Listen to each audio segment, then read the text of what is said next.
আজকের ভিডিওটা একটু অন্যরকম ভিডিও নিয়ে আসলাম। আজকের ভিডিওতে অনেকগুলো টিপস শেয়ার করব, যে টিপসগুলো ফলো করে সংসারের কাজকর্ম খুব দ্রুত এবং তাড়াতাড়ি করা যায়। হ্যালো এভরিওয়ান, আসসালামু আলাইকুম। আশা করি সকলে ভালো আছেন। আলহামদুলিল্লাহ, আমরাও ভালো আছি। আবারও চলে আসলাম নতুন আরও একটি ভিডিও নিয়ে। আশা করি আপনাদের ভালো লাগবে। আর ভালো লাগলে প্লিজ আমার চ্যানেলটার সাথে থেকে যাবেন।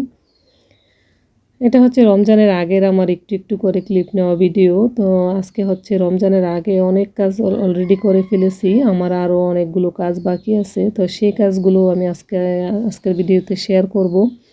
আর এই কাজগুলো হচ্ছে আমি কিভাবে টেকনিক ফলো করে করি সেই টিপসগুলো আপনাদের সাথে শেয়ার করব।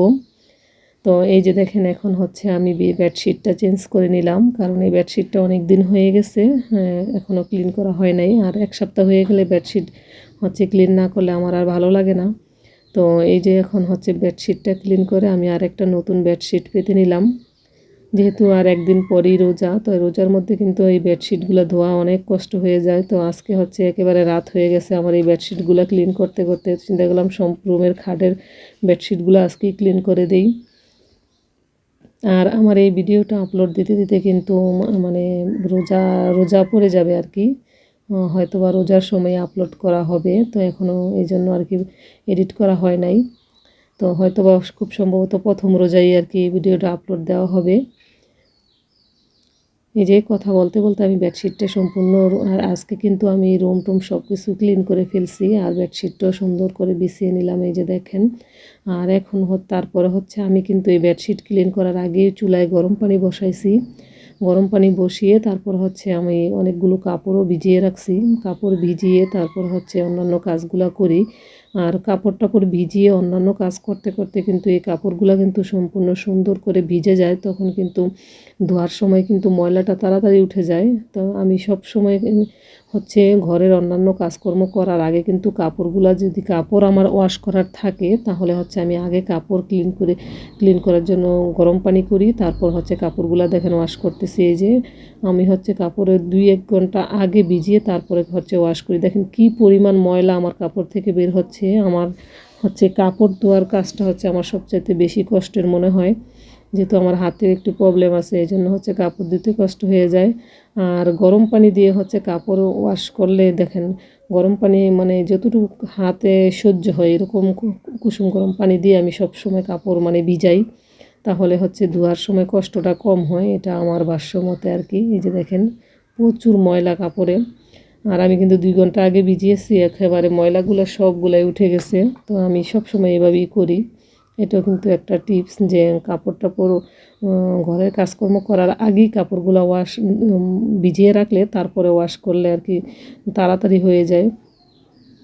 আর তারপরে হচ্ছে আমি চলে আসছি রান্নাঘরে। এই যে দেখেন এই ছোলাগুলো আমি হচ্ছে সকাল সকালে ভিজিয়ে রেখে স্কুলে চলে গেছিলাম। তো তারপরের দিন হচ্ছে দেখেন একদিন পুরো ভিজিয়ে রাখছিলাম, তো দেখি এত পরিমাণে ফুলছে। এই ছোলাগুলো হচ্ছে আমি একদিন সিদ্ধ করে অনেক দিন কিন্তু চলে যায়। এখানে প্রায় 1.5 কেজির মতো সম্ভবত আছে। 2 কেজি আনছে, আমি সবগুলা হচ্ছে ভিজাই নাই। এগুলা শেষ হলে তারপর আবার আরেকদিন করবো আর কি, এই জন্য।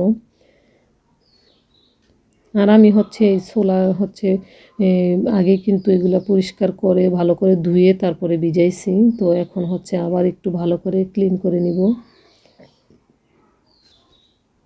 যারা হচ্ছে ছোলা ছোলা কিন্তু এখন বর্তমানে হচ্ছে গ্যাসেও প্রবলেম করতেছে। আর ছোলা হচ্ছে আগে এভাবে একদিন বেশি করে কিন্তু করে রাখলে, সিদ্ধ করে রাখলে হচ্ছে কি আপনি এগুলো সহজে নষ্ট হয় না। ডিপ ফ্রিজে সংরক্ষণ করে রাখলে আপনি পুরো 1 মাসের ছোলা সংরক্ষণ করে রাখতে পারবেন। এভাবে কিন্তু অনেকেই করে, তো আমিও সবসময় এভাবেই করি। যারা হচ্ছে প্রতিদিন সিদ্ধ করেন ভিজান, তারা হচ্ছে এই টিপসটা ফলো করতে পারেন। সব সময় হচ্ছে 10-15 দিনেরটাও এভাবে সিদ্ধ করে রেখে দিতে পারেন।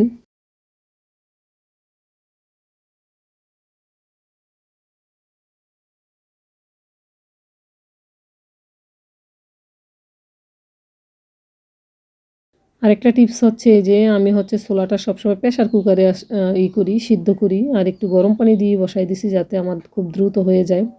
আর প্রেসার কুকারে 3টা শিস মারলে হচ্ছে ছোলাটা অফ করে দিবেন। আমার প্রেসার কুকারে 3টা, কারো 4টা 5টা লাগতে পারে।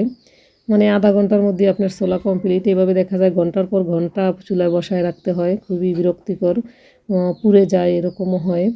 তো প্রেশার কুকারে করলে কিন্তু একেবারে দ্রুত হয়ে যায়। আমি এখন হচ্ছে অল্প অল্প করে একটা এই যে বাটিতে রাখতেছি, আর অল্প করে পলিথিনেও রাখছি, একদিন একটা করব, আর বক্সেরগুলো আমার 2 দিন চলে যাবে।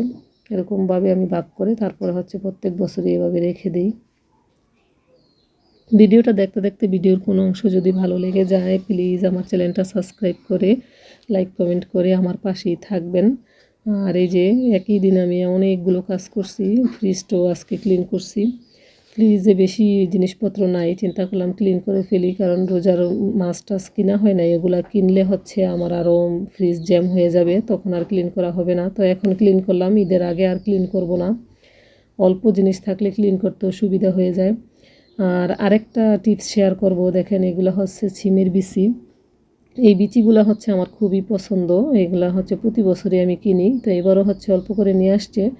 এগুলা কিন্তু মানে এই খোসাটা ছাড়ানো এতটাই কষ্টের, আজকে আমি যে টিপসটা শেয়ার করব এত ইজি হয়ে যায় দেখেন।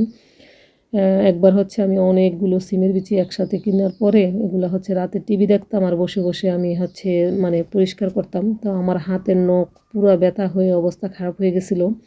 তখন হচ্ছে আমি এটা কি করছিলাম, তখন আমার ইউটিউব চ্যানেল ছিল না, তখন হচ্ছে আমি রাগ করে গেছি যে আজকে আর করবো না, ডিপ ফ্রিজে রেখে দিই।